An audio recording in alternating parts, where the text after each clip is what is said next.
Guys দেখেন, যার যেইটা নাই সেটা নিয়ে কিন্তু তার আফসোস। স্কিনের এই লোকটিকে দেখেন, লোকটির কিন্তু দুটি হাতই নাই, যেটা আমরা দেখতে পাচ্ছি, এবং সে কিন্তু হচ্ছে একটা কৃত্রিম হাত ব্যবহার করে। এবং দেখেন এই হাতটা কিন্তু সে নিজেই তার হচ্ছে হাতের জায়গাতে সেট করবে। এজন্য কিন্তু কেউ তাকে সহযোগিতাও করে না।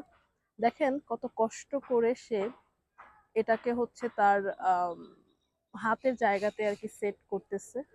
এবং এটা দেখে মনেই হচ্ছে যে সে খুবই কষ্ট করতেছে। মানে কষ্ট তো আসলে লাগবেই, কারণ যেহেতু তার হাত নাই।